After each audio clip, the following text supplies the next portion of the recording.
was talking to a client recently, and she said to me, you know, Monica, this management gig would be a breeze if it wasn't for those people. Some of you are thinking the same thing, right? If it wasn't for those people, this would be a breeze. You're trying to lead your team, and you look behind you, and you think, where did everybody go? Where are they?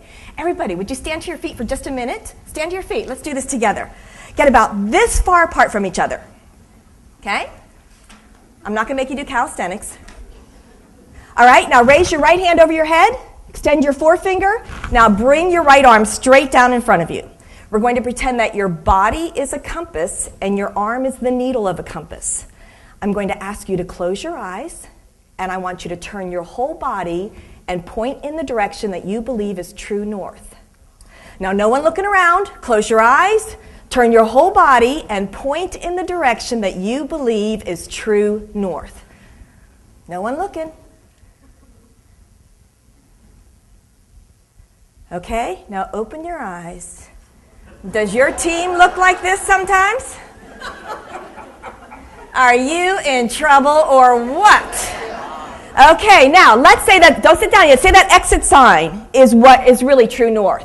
And you said to your team, hey, we need to go there. So would you all point to the exit sign so I know you know where we're going? Now look around.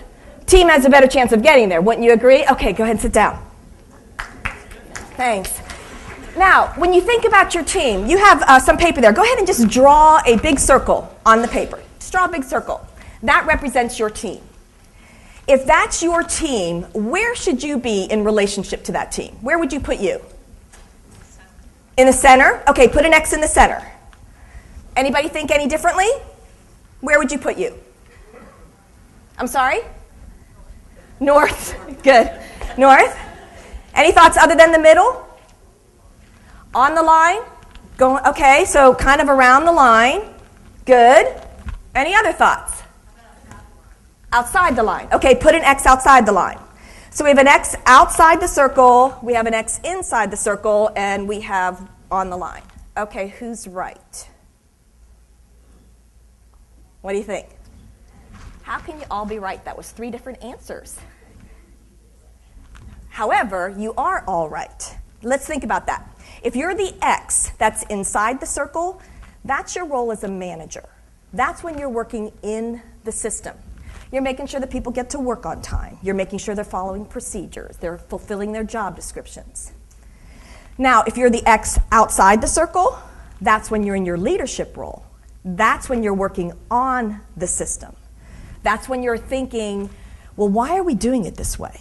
Is it because we've always done it this way? Well, maybe the things we've always done aren't working anymore. So how can we do it faster? How can we do it cheaper?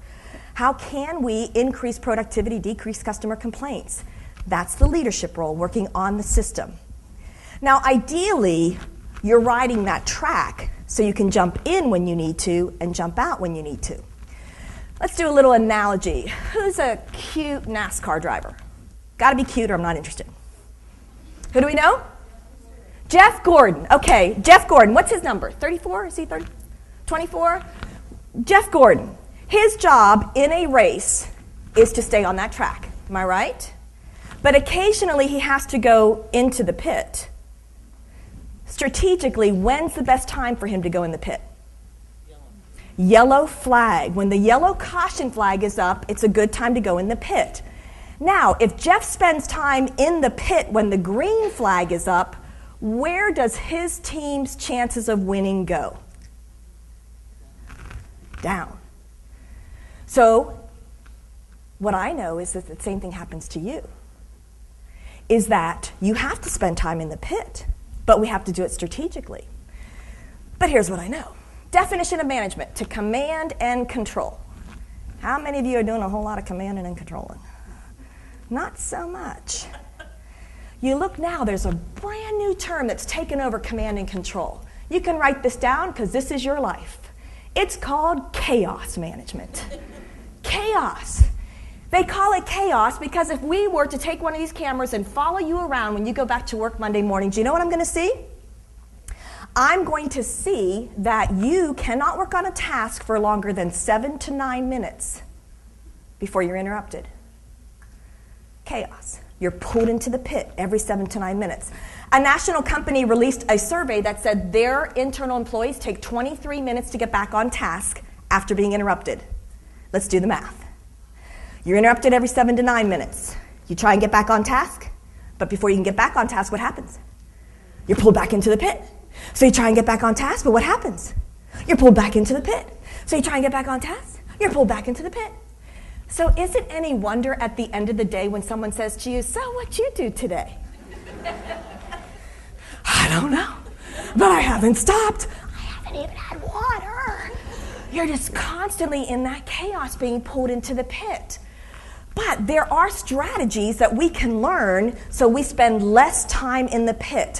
When I come into your company and train with you and your team, we can learn some simple strategies to keep you out of that pit. Let's do a quick exercise. I want you to think, go ahead and write this down. Think of a number between 1 and 10 and write it down. Any number. 1 and 10, write it down.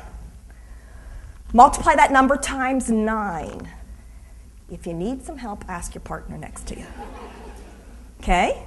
Now, in the answer you just got, you probably got 2 digits in the answer. Now I want you to take those 2 numbers of your answer and add them together.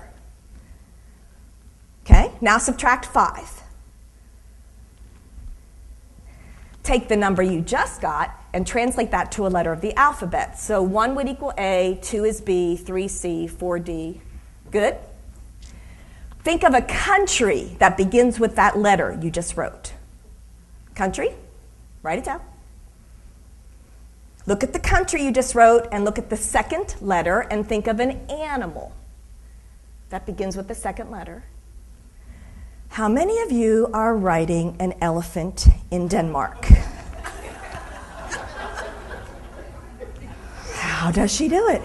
Now, how many of you got outside that box a little bit and you wrote like ostrich in the Dominican Republic, or you wrote an eel or an elk? Okay, it's important. Let's take a look. Everyone look around. Elephant in Denmark, raise your hand. Okay, look around. Now, got outside the box, did ostrich, eel, elk? Good. It's a classic example of a principle that's called the 80-20. 80-20.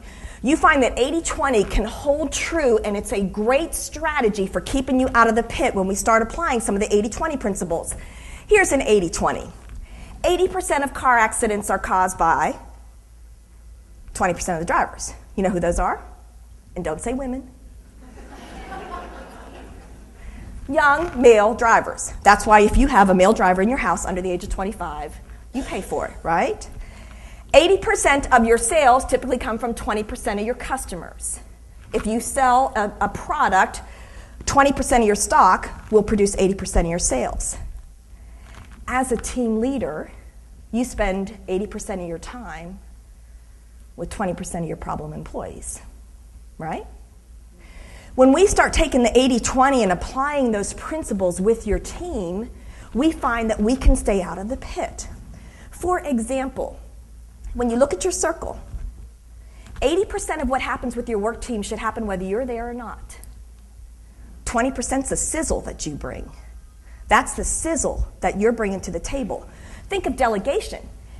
If somebody can do something at least 80% as good as you can do it, we need to be delegating it. If they can do it at least 80% as well. Time management. 20% of your day produces an 80% return. Here's where that gets scary. Where you're spending 80% of your day is producing how much? 20%. Same with your staff.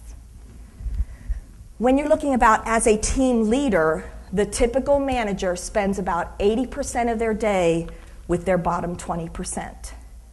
How can we turn that around where you're spending your day with your higher achievers? So you bring them up some and you're making a big difference in your company. Again, when we work on training on these simple strategies of 80-20, we can really make you a highly effective team leader. Thank you very much.